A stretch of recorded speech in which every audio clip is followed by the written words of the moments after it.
Welcome to the Fruity Knitting Podcast. I'm Andrea. And I'm Andrew. And this is a podcast about knitting, and we're up to episode 14.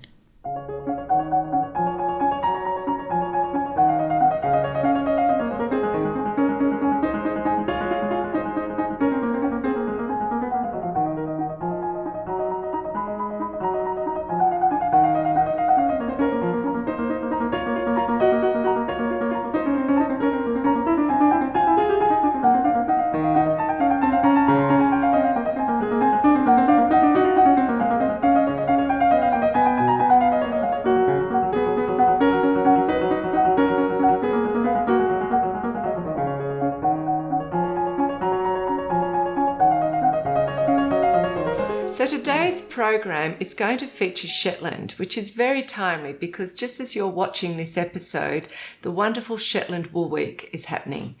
So we're also going to feature an interview with the lovely Donna Smith.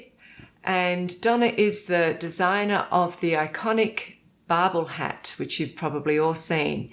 And she comes from a long line of crofting families on Shetland. So she was born and bred on Shetland, and she's going to talk to us about how her family members lived and survived using their knitting skills. And then we've also got our knitter of the world for this week's episode coming from Shetland as well, and that is Outie Cutter. I think that sounds right. Yeah, we think we've got it right. Good. Sorry if it's wrong. Our Norwegian is a little bit rusty. Yes. So Outie is a designer of a lot of beautiful fair isle patterns for mitts and hiking leg warmers and jumpers and things. And she's in love with the Jamieson and Smith yarns and their wonderful colour range. And so she's very much enjoying living in Shetland. So that's our Shetland influence for today. And then we've got some very exciting and sensational action happening because Andrew is going to take the scissors to my knitting and cut it up. That's going to be exciting. I'm quite nervous about that. So we're talking about steeking. I'm not just going to destroy it. It's going to be structured cutting. Yes. But intentional cutting. Yeah, that's pretty exciting because Andrea's made a lot of progress on my Firebirds. Yeah. And that's the next step. So we will have a stiff drink and you will see it in action happening. Yep. So that's our program, but we're going to start off straight away with under construction, and you're on. I'm on. Okay. You're on. So what I'm constructing is my hiking jacket. We can see it's getting really long. We did get a little message from the Yorkshire Wildlife Trust saying that they were really happy to be seeing their wool, because this is Yorkshire Wildlife Trust wool, on the program every fortnight. We did think they're probably going to get pretty good value out of it because my knitting is getting faster, but it's still going to take me a little bit of time before I get this finished. So many more episodes to come. Yeah, so it's good value for them.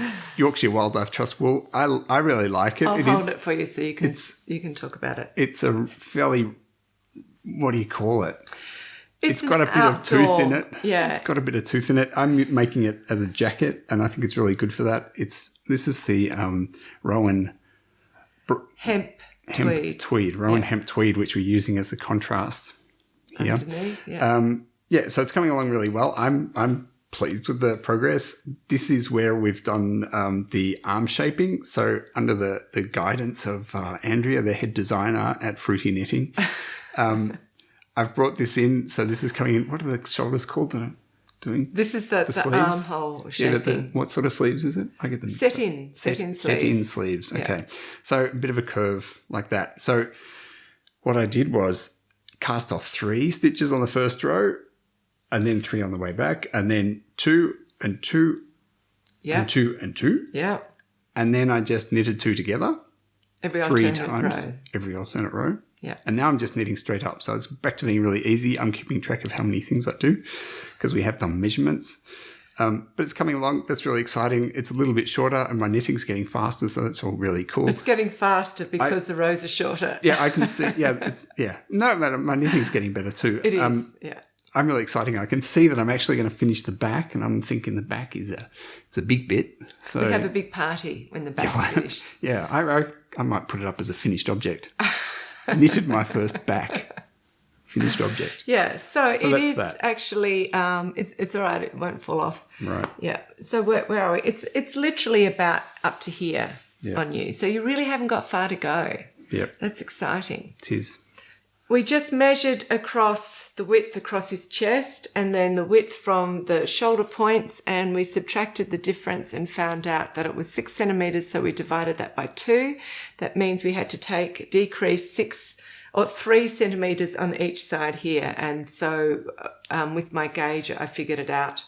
So it was going to be 3 and then 2 2s and then 3 1s, which is the kind of little pattern that you can often do. The last time I knitted this was when I was sitting here a fortnight ago and recording episode 13. So this has really had no work on it. But just for the new viewers, it's a jumper called Blossom, and it's by Marie Wallen, and it comes from her latest book, Springtime. So it will get more use or knitting attention. Once you're finished with my job.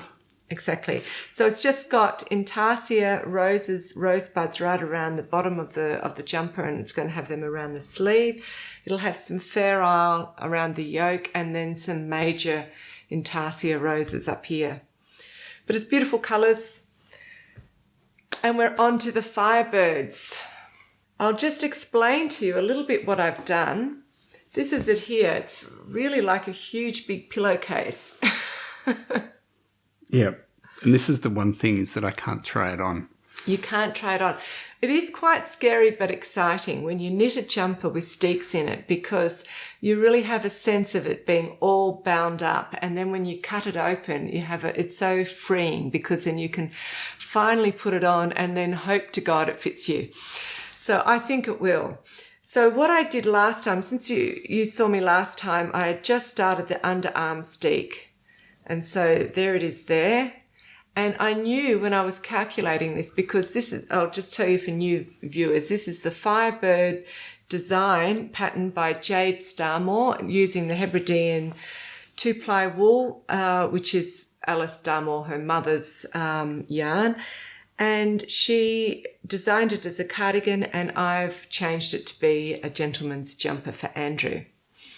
So I had to sort of rearrange where I was going to put the Firebirds. Last episode I went into the sort of careless planning I did, but the votes came in that the Firebirds facing each other should be the front, and I think you're all totally right. So it is the front. There they are.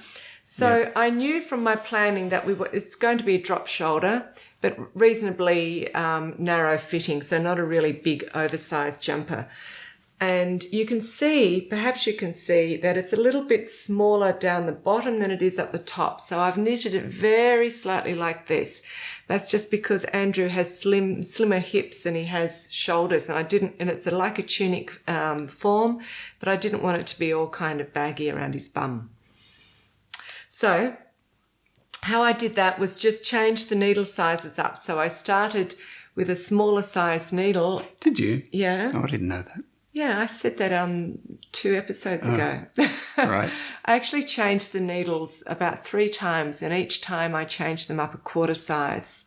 So for each panel of Firebirds, I just changed it up a quarter size until about here, I think. Mm-hmm. And that just slightly gave it a bit of shaping. And that's something that you can do if you don't want to disturb a very complex pattern. Yep. Fair Isle pattern. So you could start wider and then go in narrow for a waist, and then come wider again for the chest. So I knew this had to be 24 centimetres, so then I had to calculate where I was going. Can you just hold this corner for me? To put the front neck for the shaping and the back neck. So then I took the middle 27 stitches, put them on a stitch holder, cast on 10 stitches to form the steek, and the outside stitches, so stitch number 1 and stitch number 10 are what you call the edge stitches, and the ones in between are the steeking ones, and the ones in between you can see are a checkerboard effect. So I've just knitted them alternate colours from the foreground pattern colour and the background colour. And I've got a question. Yeah, just 1 second. So stitch 1 and stitch 10, I always knit in the background colour so it's easy to see them. So let me just finish what I was going to say so I don't forget. Then you can ask your question. Right. So after I cast on this is just for, there's some fantastic viewers out there who are great. All the viewers are fantastic. But there are some fantastic feral knitters out there who are viewers. So I know you know all of this stuff and it's not new to you. But for anybody who hasn't done this and you might find it interesting, I thought I'd give you a brief description. So I cast on my 10 stitches for steeking, and then I just continue. That enables me to continue working in the round. So the very next row, I start decreasing. And so for the next 6 rows after I've put these initial 27 stitches on a holder, I decrease on either side of the edge stitches. Okay, so you can just see the knitting's being pulled in like this. When Andrew cuts this in just a minute or two, it's going to spread open and it'll be the front neck. And then later what'll happen is on the inside loop of these edge stitches, I will pick up stitches to knit the neckband from. Okay? Did you want to ask me your question? No, what do you mean by the inside loop? This is not my question. Okay. So we've got stitch 1 of the 10 steeking stitches, and then we've got 8, and then we've got 10. So that's just a column of knit stitches like this, right? So on this loop here, on this leg of the stitch, I'll knit into that and pick up a stitch, make a stitch. Okay. All along there, okay, and all along there, including these stitches and the stitches on the back, because this is the back neck, because the back neck is not straight across. It also has a little, maybe a 1.5 centimetre to 2 centimetres depth. Yeah. So I think this had to be about 6 centimetres lower than the shoulders and 2 centimetres or so at the back. And then I pick up these stitches, knit across these stitches on the front neck. Whoop, there we are. That's the front neck, the back neck. And then pick up stitches in from those edge stitches. And then all together I'll knit in a circle and do this pattern down here for the neck edge. Yep. Okay, so you'll have that around the neck. Mm-hmm. So what was your question? My question is, and I haven't forgotten it, the checkerboardy thing here, do you do that? Is that just sort of tradition, or is that to make sure that the yarn is all twisted into itself so it doesn't come apart? Yeah.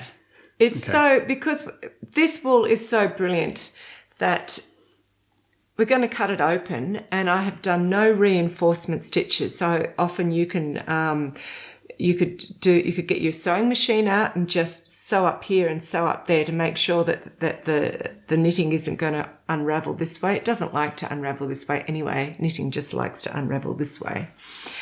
But with this lovely sticky wool, it's not going anywhere. So I will even pick up my stitches and here and along here, and I won't do anything to these steeks, and I'll just knit and it's not going to unravel. That's how brilliant proper woolly wool is for feral knitting, and it's what it was made for, and it makes life incredibly easy. Yeah. So, but some people do sew that, do they? Well, what I'll do in the end, so we're going to cut this in just a second, and then it's 8 stitches in the middle, and then first of all I would pick up all my stitches and knit the neckband like I described to you, and then later I would trim this down further to it's only 2 stitches, so 2 columns of stitches wide, and then I would turn it inside and then just sort of stitch it by hand. I would get a piece of this yarn like this here and split it in 2. Okay. And with that, I would just do sort of like a cross stitch and sew it back on itself. Okay. And there as well. But you can also do a reinforcement crocheted stitch up there. But you really don't need to with this wool. Yep. Sounds like the easiest option is to use the right wool. Yes. It's not not a super wash, is it? No. If you've got it in hand, there's lots of ways around it. If you don't have that wool, then there's other techniques. But this just makes it very easy. Yeah. So we're up to the cutting. We're doing the cutting. So we've prepared the tools for the steeking, all right? And so the one is the pair of scissors. This is a very beautiful pair of scissors you've got, Dolls. Yeah, I think that was a gift. A present, yes. Yeah. Very small pair of scissors, which is probably not a bad thing in this situation. And we've also got a bit of something Scottish to help us along. Yes. So, Andrea, give us some Dutch courage. That's right. Well, it's actually Scottish courage in this case. Yes. This is not exactly Shetland whiskey. I don't know if Shetland does have its own whiskey. It's a Hebridean whiskey. But we do, in winter when we go on holidays and we're sitting by a log fire, do enjoy a little glass of Scotch whiskey and some dark chocolate. And the smell of the log fire is all very atmospheric. Anyway, Andrew's birthday, October last year, I thought, what can I get him for his birthday? I'll get him a really exciting bottle of Scotch. So I went to a Scotch shop, alcoholic place that I think they're specialised in whiskey. And I said, can you give me a really exciting, unusual whiskey? So I want to taste peat and grass and wind and heather. And he said, Madam, I just have the one for you. So he showed me this one here, which is an Islay single malt Scotch whiskey. Lafroig. And it the malted barley was dried over a peat fire, and the smoke from the peat gives the Lafroig its particular rich flavour. Well, it certainly does. Yeah, we don't drink a lot at all. We're not connoisseurs. And we're not whiskey experts at all. And I have since learnt that there are essentially three different styles of Scotch whiskey, and this is a smoky one, and smoky is an acquired taste, and you tend to either like it or you don't. Hardcore Scottish. Yeah. So we've just got a wine glass, but it's with a little bit of ice and water. We're outraging the real Scotch drinkers out there right now. So here's to Shetland and the Shetland Wool Week. I hope you're having a fantastic time. Wish we were there with you. Yep. And and here's to some Dutch courage. Here's cheers.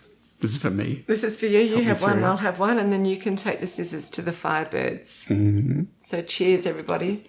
This is so hard, isn't it? This is such a full-on. I wonder how I haven't drunk it for many months, so I'll see. It's actually milder than what I remember. Yeah. But you can really taste the smoky, peaty, can't you? It's bottled smoke. It is. It's amazing. It's actually better with a bit of water, I reckon. Yeah. I like it with a little bit of cold water. It's definitely an experience.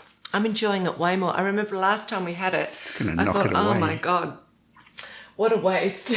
Okay. I thought, oh well. Okay, so here we go. Let's get into it.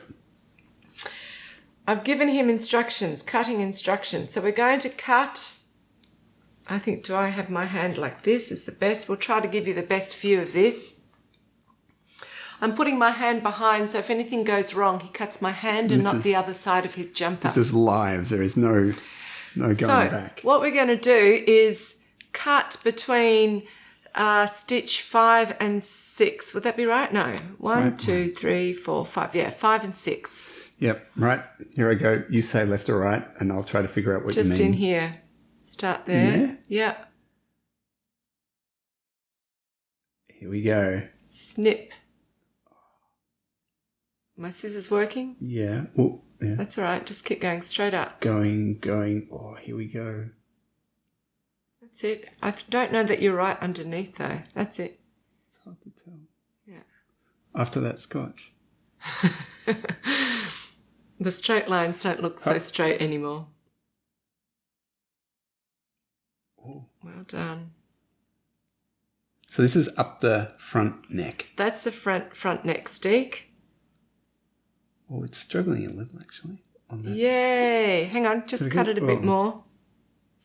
These scissors are not looking like they're cutting sharp, but they are sharp. And here as well. Yay, look at that. Isn't that amazing? And one more. Straight through the middle of that. So this is incredible. Now we open it out and we see... And it's a jumper. It's a jumper. So hold this. For a person with a head. So you can see that there. I'm just going to trim that. If you hold it like that. I'm going to trim this bit here down to only 2 stitches and tuck it under like that. And the same there. Pick up stitches along the edge stitch and around there, and you can see that's very straightforward. It's just the neck of a jumper. It's really exciting doing this. So if you've never done it, go for it. It's such an adventure. It's lots and lots of fun. Should we cut open an armhole as well? Yeah, let's do an arm. Okay. I'm into it now. Okay, so there's the edge. 1, 2, 3, 4. Exactly. So straight just straight in there. After that. Yeah. Oh, it's a bit hard to see. Just snip away confidently.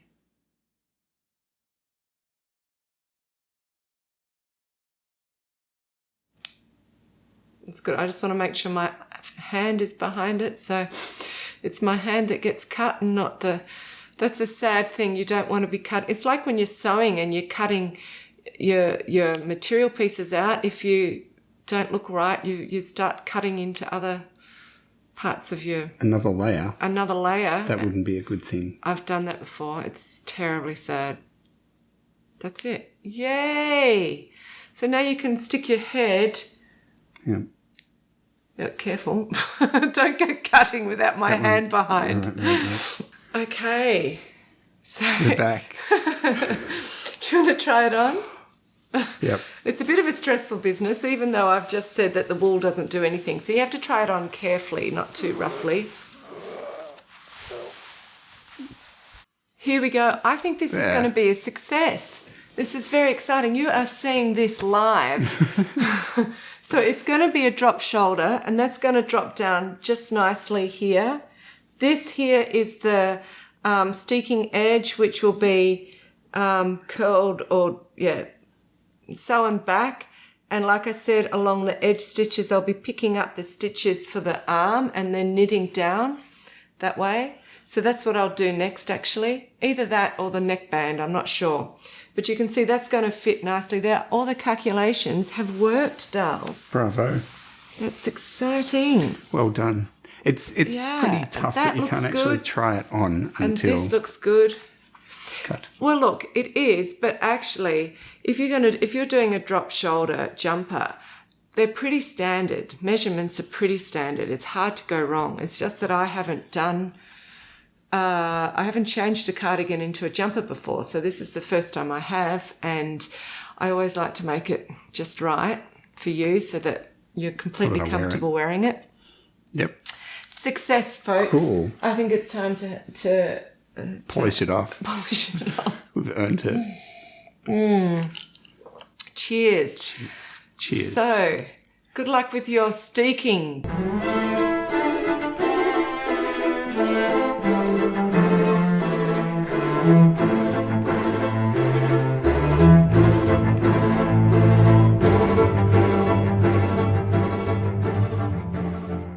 Hello, my name is Outi Gator.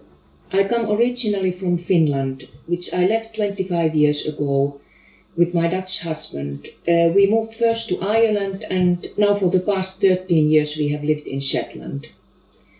I have been knitting most of my life, and for the past 11 years I have been designing knitwear in Shetland Wool.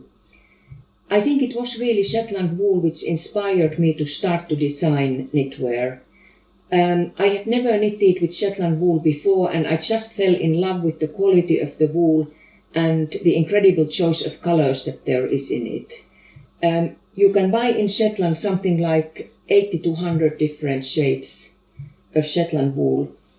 And I have here a little box from my stash, and I think you must agree that the color choice is quite incredible, and this is just a little fraction of what is available. The first knitwear that I designed were tams, and I think the very first one was actually this one. I called it Leaves Tam, and I used in it some traditional Finnish stitch patterns and designed the crown myself, and I used very different kind of colors than we would normally use in Finnish knitwear. We use quite a lot of red in Finland traditionally, but often it's just combined with natural white or black. But this has, I think, 5 different reds and oranges in it. Another tam that I designed a few years ago is this one that I called Poseidon tam. And it has again very different kind of colors, but just very vibrant, strong colors, which I love to use and experiment with. So it all started with tams, but then I started designing mittens as well. And for the past 5 years, I have been publishing my patterns on Ravelry as well.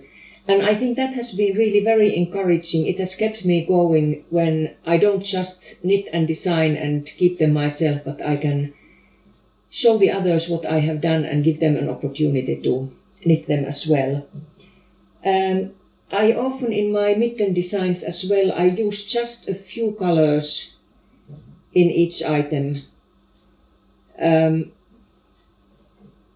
often the colors can be quite understated, not very strong, but then sometimes I go for stronger colors as well. Here is another pair that I quite like. It's a very simple design, but quite effective. My newest mitten design is this pair. I called it Arhippa mittens. And the pattern in it is based on very old traditional Finnish weaving patterns. And I wrote a pattern for these mittens in 4 different sizes, and I have also got 4 different color combinations that you can use. So that's men's size, and that is women's medium. This is possibly women's small or children's, and then there are baby mittens as well. One of my favorite designs is this sweater here, which I designed and knitted for my daughter a couple of years ago. I called it Sand Sound Sweater. During the past year, I have also started to experiment knitting with the knitting machine again. I bought a hand frame machine some 30 years ago, and I used it at the beginning quite a lot, but then it was for many years completely unused. I have knitted a few things with it, for instance, very small mobile phone covers, which I knit with machine, but then I hand finish them. There is a braided edge and 3 needle bind off there. And I have also knitted some cowls with the machine, and again there is quite a lot of work in the hand finishing. It's the braided edge here. It's quite quick to knit these with machine, but it takes time to finish them. But it is quite enjoyable. You can play with colors and experiment more than you could if you do it by hand. And I have also knitted some leg warmers with the machine. Leg warmers are quite a traditional Finnish item. They have been often used with skiing shoes and hiking boots. I am member of the Shetland Guild of Spinners, Knitters, Weavers and Dyers. And just recently we published a book called A Shetlander's Fair Isle Graph Book. And this is quite a remarkable book, I think. It reproduces knitting charts, Fair Isle charts from 1930s and 40s.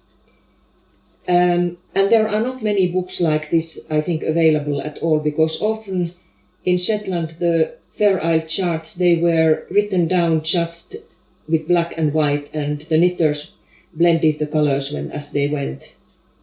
But here you can get some idea what kind of colors were actually used in 1930s and 40s in Shetland.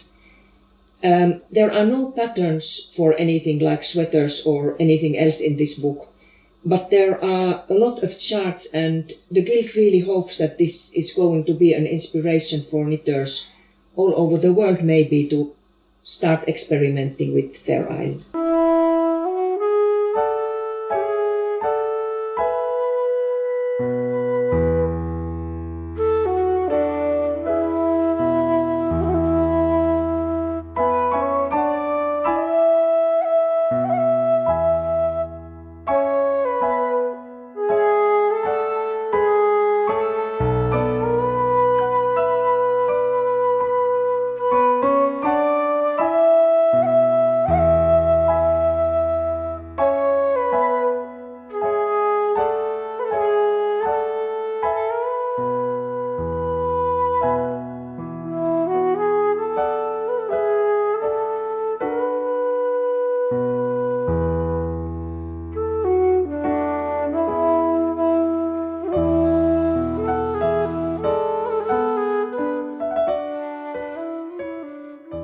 So thank you very much to Auti Kater. She has some wonderful designs. I really loved some of the designs of her hats. I thought the patterns on the Fair Isle were really beautiful. Quite intricate, and just some curves are more interesting than others. And I thought she had some really nice things, and the color combinations I also really enjoyed. So they're available on Ravelry. We'll include links in the program notes on fruityknitting.com as always. So check her out. Yeah. So going on from the tradition which we started last episode of a little geography lesson, we're going to show you a map of Shetland. So in last episode, we showed you a map of Australia because our guests came from Australia, and it was interesting to see where they lived and how far away everything was. And as you know, we're Australian, so that was interesting to see the context of that. So here's our map of Shetland, and it's the map of the mainland. And here you can see Auti lives in Aith, and the footage where you saw her knitting outside by the stone wall and walking on the hills with the beautiful still ocean was in Hillswick, and that's up north and on the eastern side. And that takes about 40 minutes to drive there from Aith. And later on in the interview, you're going to meet Donna Smith, and she lives on a croft, which is not far from Hamnavoe. And Hamnavoe is on the island of West Bura. And Donna says that most of the islands are joined by bridges, so it's very easy to travel around. And the Shetland Wool Week, as we've said, is happening right now, and a lot of the activities for that will be held in Lerwick, which is on the mainland. There'll be activities all over the island, but I think quite a lot will be concentrated there. And it's actually not far from Donna's Croft. It only takes about 17 minutes to drive, according to Google Maps. So actually you can see that it's very easy to get around. And I think from the northern point of North Row, at the northern point of the mainland, down to the southern point, which is Sumbur, takes about an hour and a half to drive, if I'm correct. So, and if you have a look on the big map, you can see that the Shetland Islands are pretty much as close to Bergen in Norway as Aberdeen in Scotland. And Lerwick is a port, and they have ferries that go directly to Bergen and to Aberdeen. So it's quite a international centre. So we thought we'd just mention a little bit about the Shetland Wool Week because we would really love to be there right now. But the patron for this year is Ella Gordon. And she is the official pattern for the Shetland Wool Week is the Croft Horse hat, which is a gorgeous hat. It's a free pattern, so you can practice your Fair Isle knitting on that. That's really great. And she was actually born and bred in Shetland as well, and she studied textiles at the Shetland College. So she has her own little designing business, but she also works at Jamieson and Smith, which sounds like a pretty ideal job. And Kate Davies has also blogged about her because Ella has a wonderful collection of vintage hand knits. So the other thing we wanted to say is that there's a lot of really interesting classes going on at the Shetland Wool Week, from dyeing to wool classing to spinning and knitting. And so there's classes that you pay for, but there's also quite a lot that happens that's free. And so Auti Kata, I'm so sorry if we're saying your name wrong. Please forgive us. Yeah. So Auti and Donna are giving classes there. And also one of the members of our Fair Isle cowl, Tori. And you would have seen her in the last episode when we did our Fair Isle collage, and she was speaking Norwegian. So she's going to be giving a class there as well. So that's exciting. Yep. And in the interview, you're going to hear about Donna's aunt, who is 95 years old, and that is Aunt Emma. And she is, I don't know that she's actually holding a class, but there's a free class on Shetland lace knitting, and she's going to be there available for people to watch her knit and probably to ask her questions. And what a wonderful opportunity that would be. Yeah. The information is online, of course. The website is shetlandwoolweek.com. So I think that's right. So that's pretty easy. You'll certainly find it. And yeah, you can find the pattern there and all the information about what's going on. So if it's something that you're inspired to get into next year, you can look into that. And maybe we might be there. Wouldn't that be I reckon cool? it sounds like fun. Yeah. Definitely. So we're on to From the Archives now, and that's where I show you a knitted garment that I've knitted in the past sometime. In the distant past. So this one I knitted around 2002 or 3, I can tell you exactly, 2002 and 3. It came from the Falati magazine, which I bought in German. And it has a very descriptive name. It's just number 3. Pattern number 3. They do have some good patterns in these magazines. That's it there. And I did it in a Lana Grossa pure wool, 100% wool. Yeah, so it's lasted very well. It's a great little design. It's done in pieces, so a back and a front and knitted bottom up. It doesn't have any waist shaping. The design of the cables here, just pull it in here, which gives it a natural kind of waist shaping. I think it's a fantastic design. It's a very interesting cable look here and there. Yep. And then the rest of it is done in what I call a moss stitch, and I think in America is seed stitch. That's just to knit one, purl one, and then alternate on the next row. So, I get a lot of wear out of this. I'll just stand up and see if you can see it. So you can see how that the cabling brings in the waist without any shaping, which is a really neat design feature, and it's the same on the back. I think that's all I can say about that. But I think I can remember when you were knitting that, or at least early when you were knitting in Germany and you had German patterns. Yeah. You struggled a little bit with some of the terminology. Yes. Yeah. This was before I was on Ravelry, and I thought if I have to knit, I've got to learn to read patterns in German. Yep. Otherwise, I'll be limited to my very small English pattern collection. So I just forced myself to get to understand it. And it's not so hard once you just do it. Yeah. Well, thinking about, because we did learn German in Australia. Thinking back to our last episode, we had Vicky there who was using the Japanese patterns. Yes. And I am assuming that Vicky doesn't speak Japanese. No, but she said that the charts were so well done that you don't need to know Japanese. Yeah. Well, it was sort of the first thing I had to do is just kind of understand how they talk about knitting, what's knitting terminology in German. And once you've got that, it's pretty much standard and it's okay. So we're up to the interview with Donna Smith. So I know you're all going to really enjoy it. I had so much fun doing it.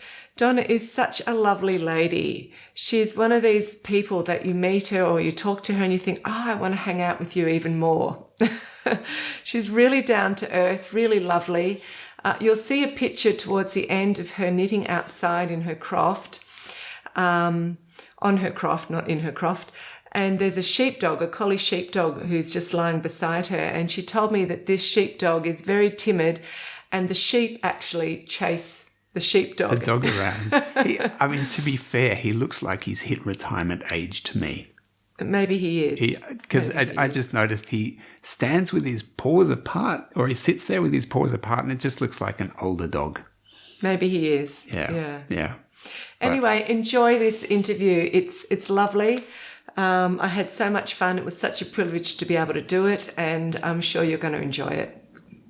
So we'll say goodbye now. Oh, we're saying goodbye. We're saying goodbye now. Yeah.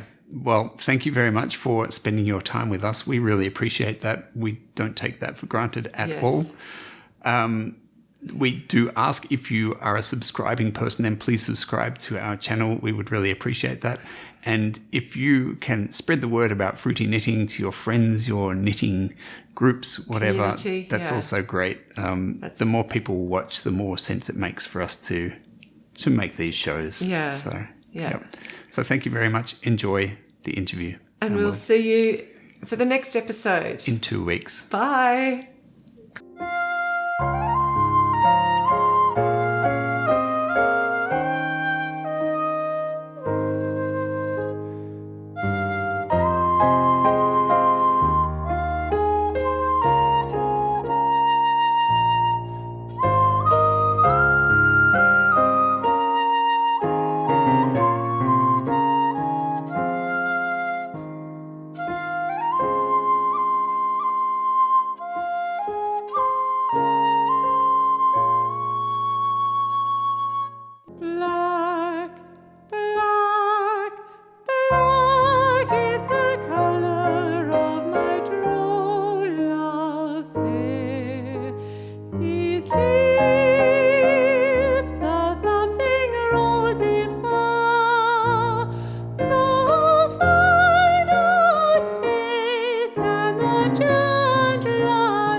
Welcome to the Fruity Knitting Podcast. You will have all seen this amazing hat design before, and many of you will have knitted it and will know that it was created by Donna Smith as the official Shetland Wool Week pattern when she was the patron in 2015. I feel very lucky to have Donna with me today because when it comes to being a knitter and a designer with an ancestral cultural connection, she is the real McCoy. Donna was born and raised in Shetland and comes from a long line of crofting families. So sheep, wool and knitting is in her DNA. And she's got a strong desire to preserve Shetland's unique knitting and heritage culture. And we're going to talk about that today, as well as getting to know more about Donna's personal adventures with wool. So welcome, Donna. It's really fantastic to have you on the podcast today. Hello, thank you for having me on the podcast. So as I said, you were born and raised in Shetland and have a long line of crofting families in your background. Can you just start off by giving us a brief summary or a brief history on knitting and wool in the Shetland Islands? Okay, I'm just going to actually consult my notes for that because there's a few dates that I wanted to mention. We actually know that, or it's thought that knitting arrived in Shetland about 1500. Because we know that there were people trading goods between Faroe and Bergen, and those being knitted goods. And it's actually known that knitting was in Shetland by the 1600s, early 1600s, because people were prosecuted for stealing sheep and wool for knitting stockings. So that's one fact that we do have. And it's thought that Fair Isle knitting started in the island of Fair Isle, which is the south of the Shetland mainland, and it spread throughout Shetland from there. It's generally, historically, most goods would have been plain knitting, it would have been functional garments, but then of course the patterned garments came in. They started knitting with the natural colours of the sheep, and then later on we know in about the 1600s that dyed colours started to become available. So you sometimes hear stories about the Spanish Armada and Spanish shipwrecks and things like that, and them coming with their items, and that's where Fair Isle knitting started. But that's actually a myth. And I just wanted to say as well, thank you to Carol Christiansen from the Shetland Museum for giving me lots of information on the history, because she's full of knowledge about the subject. Yeah. Okay. Well, thanks to her from me too. Yeah. Okay. Because people have often thought that the crosses and those designs came from the Spanish sailors, haven't they? Mm-hmm. They have. They're actually evidence that those patterns are similar in Baltic countries and Norway and Sweden, and we know that there was strong links between those countries by the sea. But of course, we don't know who influenced who. So it's just one of those things. We'll likely never really know the correct answer. So how was it in your family? Who knitted it amongst the older generations, and what kinds of things did they knit? And was it still important then for the household economy? Well, yeah, it has always been really important. Just thinking back to my grandmother's generation, they lived on a croft, and there was 11 children, and all the girls and the women in the house, they would have had to knit to sell their goods and to provide extra income for the craft. And a lot of families, there was fishing as well. Most of our family, it was mostly crafting, and then any extra money was taken in by knitting. So really, thinking about my grandmother's family, they all knitted, all the women knitted. My grandmother, I remember her constantly knitting gloves. She always knitted gloves and berets and Fair Isle garments. My Aunt Emma, she's the only one left of that generation. She's 95 now, and she remembers being taught to knit when she was about 5. And she remembers actually sitting knitting when she was 5 or 6. And she knitted the centre of haps.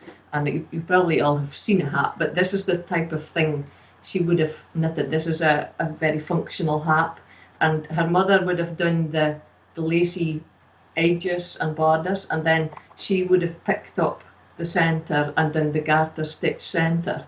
So very often the children in the house, they did the sort of mundane knitting. And she also remembers knitting simple things like spencers, which were simple vests or like undergarments, and then taking them out to the grocery van and selling them or trading them for goods. So they would have knitted then basic clothes for themselves, is that right? And then more fancy things to sell? Yeah, that's right. They would have really just made very plain garments for themselves. So anything that they made that was fancy, they would have sold. And unfortunately, I don't have anything that my grandmother made because she sold everything. And you were telling me before that the men would sometimes work knitting machines. Was that also in your family? Can you talk a little bit about that? Yeah, I don't really have any memories of anybody in my family doing that, but there was certainly nearly in every family they owned a knitting machine, and very often the men, when they were fishing all week, they would come home at the weekend and they would maybe knit the bodies of a jumper, and then the ladies or the women of the house would pick up the stitches and knit the yokes by hand. Or they would do the finishing for the plain jumpers that the men had knitted. So it was very much a sort of joint affair. They would also grow their own wool for their own garments and the ones they were selling, or were they given wool for the ones that they were selling? How did that work?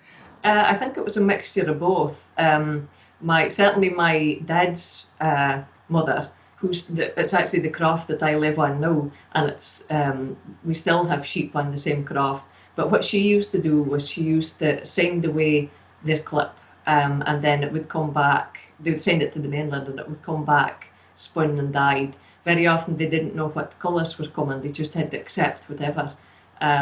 And then they would either use that to make their own garments to wear or to sell. So they could basically choose their own colorways when they're doing a yoke, or was that ever dictated to them from buyers? Very often it was dictated by buyers, yeah. Okay. So they were told exactly what colours they had to use. And I think that didn't go down very well sometimes. I could imagine, because that's the fun bit, isn't it? Exactly, yeah. So let's talk about your introduction to knitting. Can you tell us, like, when you first started to knit, and then later on you went into felting, so you could talk to us about that as well, and then your journey back again into designing knitwear. Mm-hmm. Yeah, well, I learned to knit like lots of people here in Shetland when I was probably about, 5 or 6. I can't actually remember ever learning to knit. I think my grandmother, she lived next door, so she taught me. And we also got knitting lessons at school as well. Once a week we got knitting lessons, and so that was really beneficial. I remember knitting a small Fair Isle purse, so that was my kind of first sort of attempts at doing Fair Isle. I don't know if it was very good or not, because I can't really remember what it looked like. So I've always been able to knit, and I was surrounded by, my mother always knitted, and my grandmothers, and then of course I had a break from it because knitting wasn't very fashionable, and it wasn't very fashionable to wear knitted garments.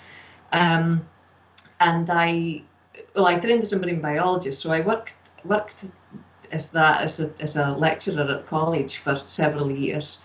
And then I really started to feel I should be doing something more creative. So I went back to do a short college course in Shetland. And it was during that time that I started looking into felt making. I actually found a book on it in the library. I'd never heard of it before. And we had a lot of fleece left over from our craft because it was really difficult to sell fleece at the time.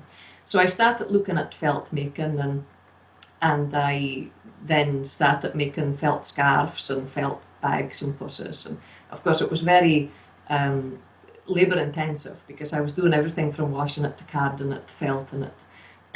And so later on I bought felt from, it was actually Germany. And I always felt a bit bad because I was surrounded by Shetland wool, but I was buying in the felt. And I made products from that for a while. So so that was kind of my journey back into textiles. And what were you making out of the felt? What was your...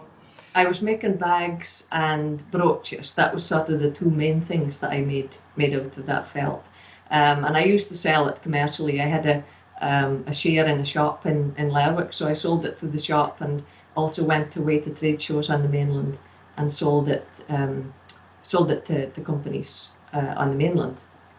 So, but then a few years ago, well, it was really about 5 years ago when my son was born, I started to think I kind of fancied knitting again, and I discovered Ravelry, as a lot of us did at the same time.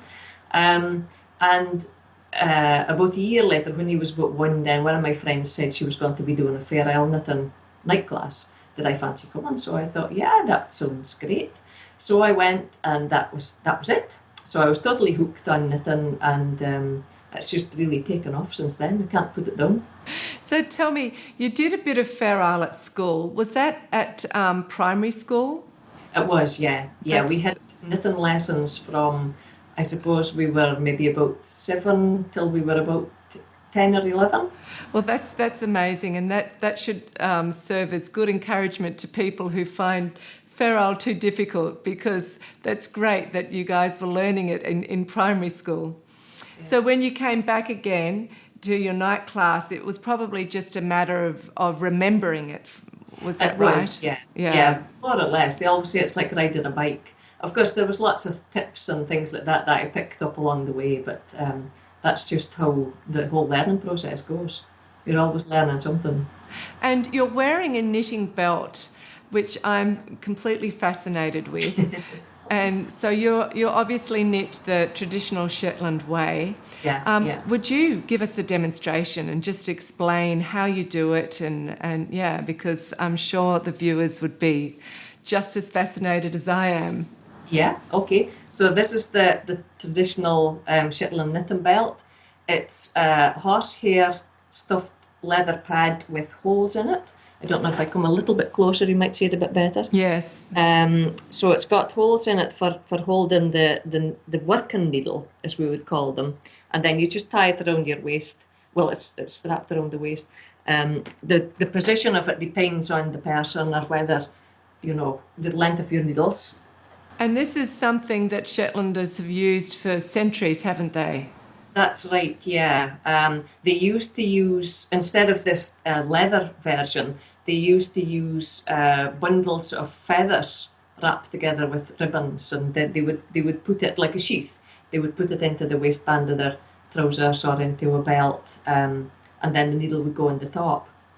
So here I'm knitting just a very basic kind of ferrule pattern, but I'll just get the yarn sort of right first.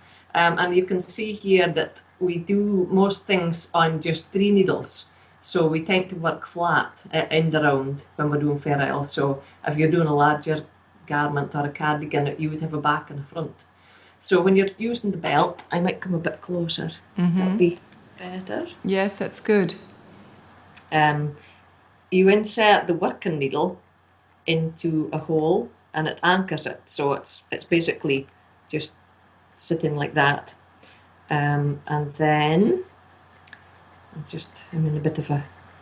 And they're quite long DPNs, aren't they? These are actually short ones. These are 30 centimetres. Okay.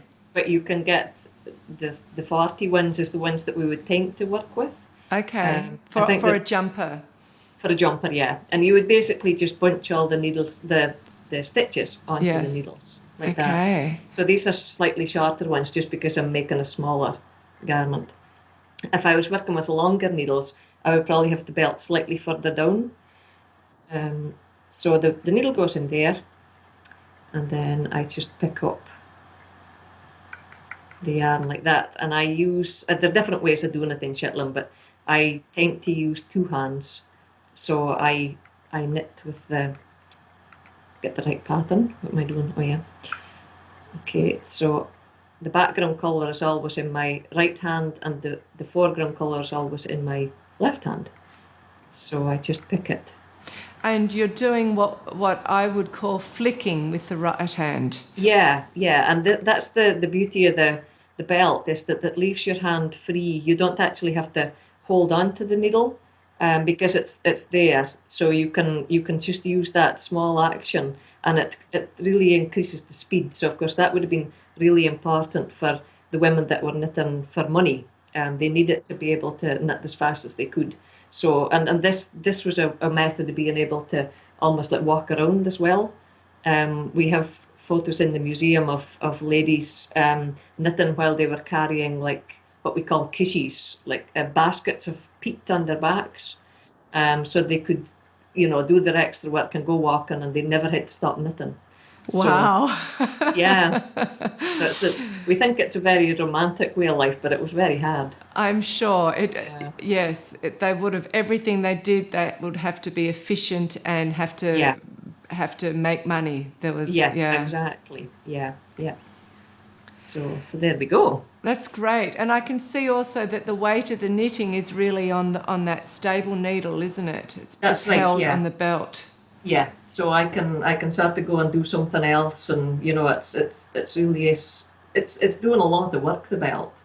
I always think it's almost like having an extra hand. I am determined to learn that method. I do want to come to Shetland one day, and I will get myself a belt. And I'm quite fascinated to learn any method that makes knitting more efficient.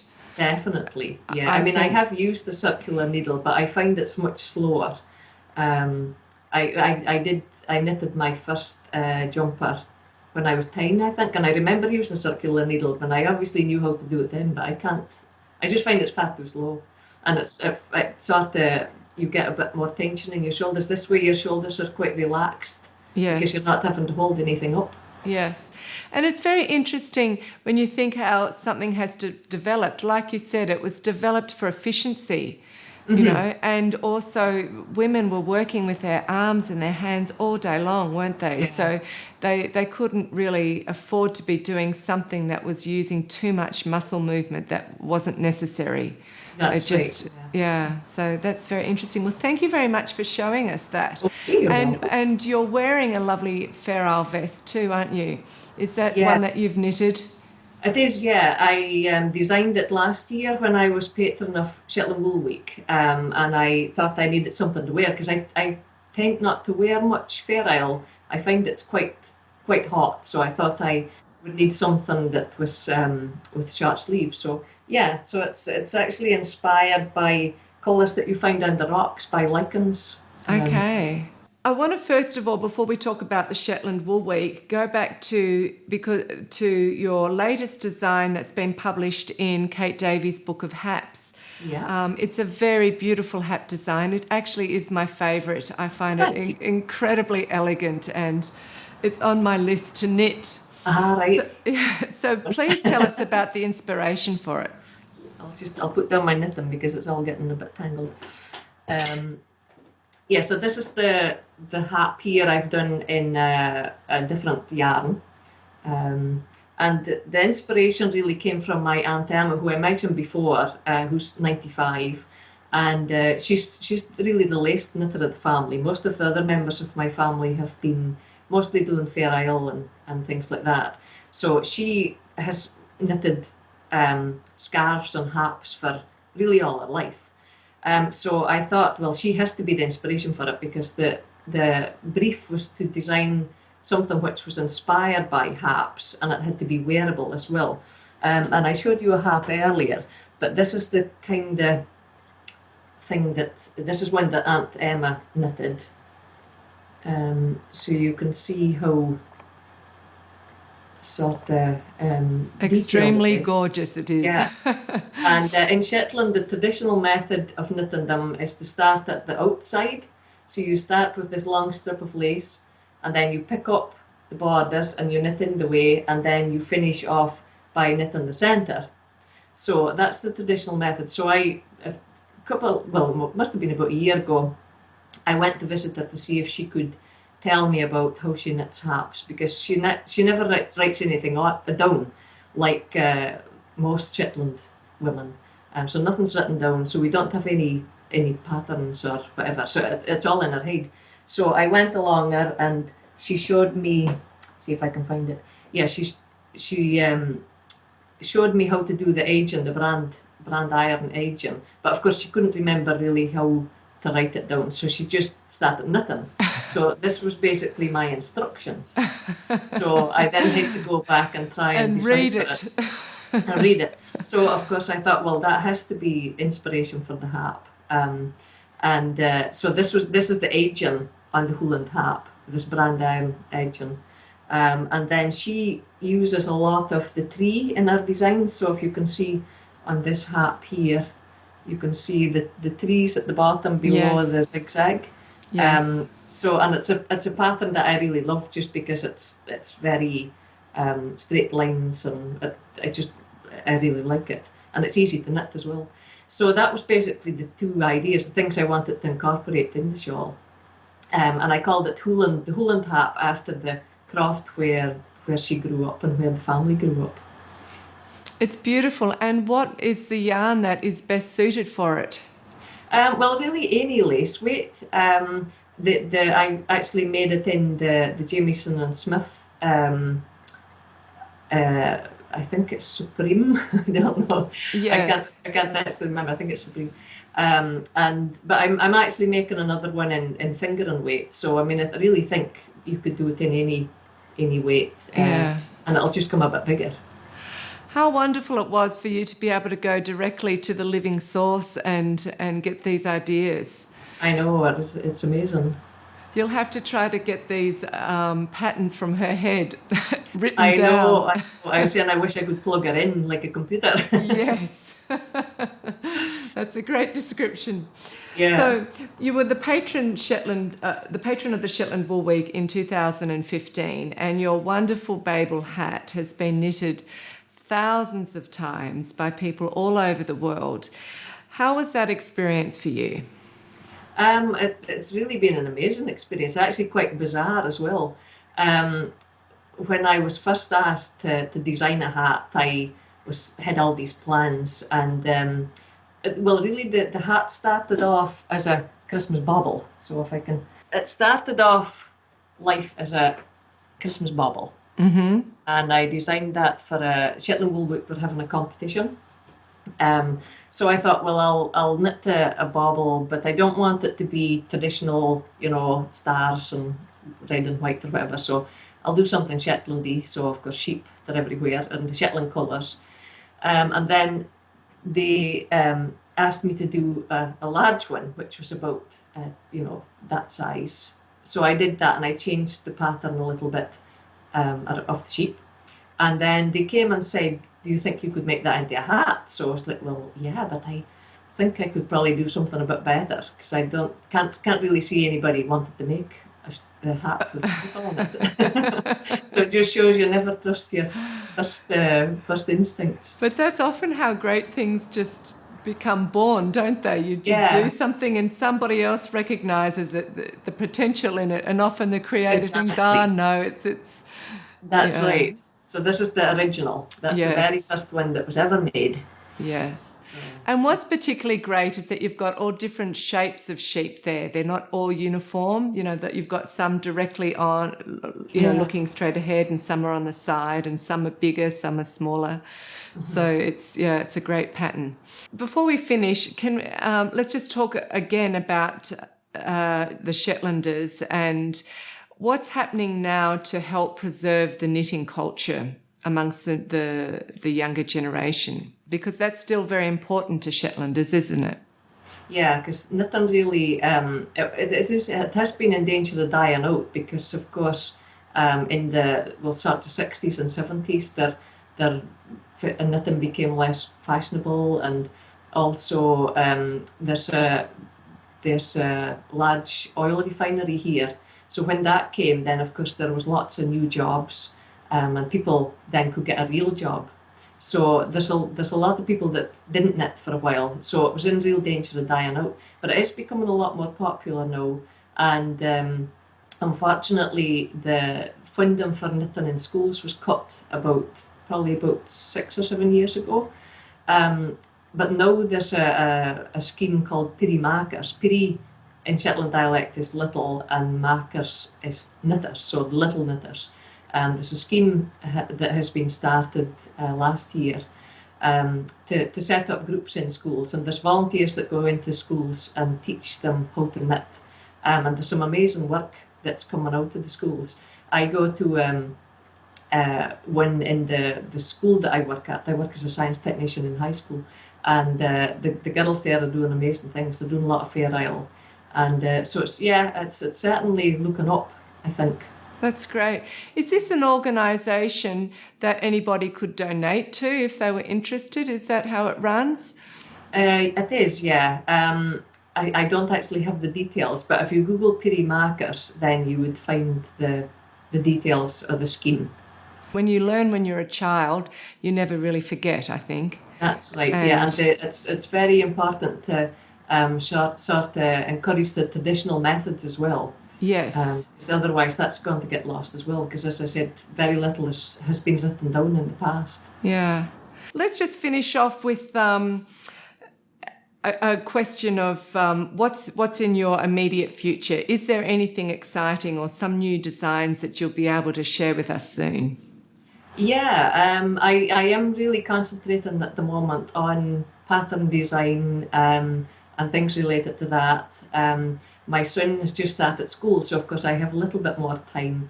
So I have quite a few plans. I'm doing a lot of teaching at Shetland Wool Week, and there should be a new pattern for a new hat coming out, hopefully next week actually.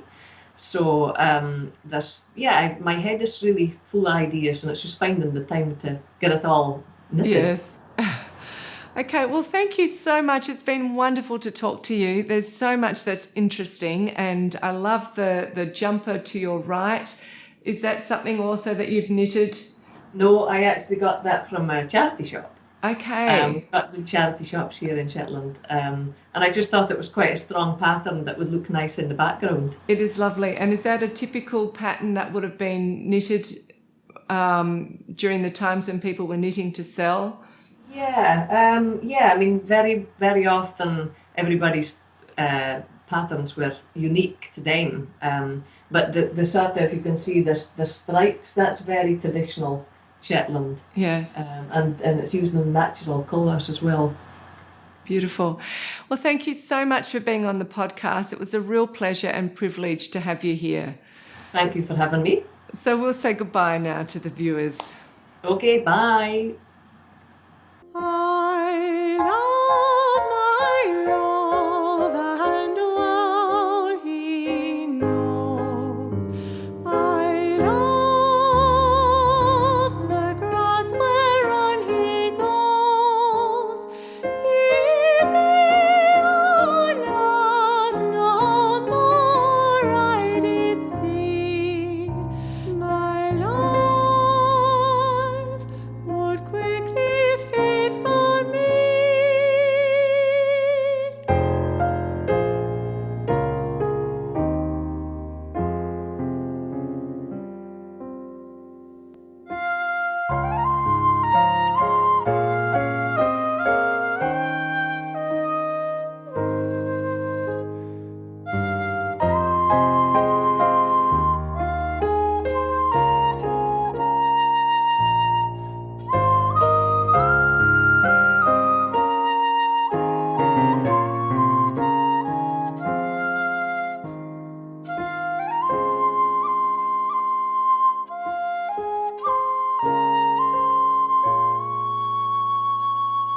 The winter is past and the leaves are green. The time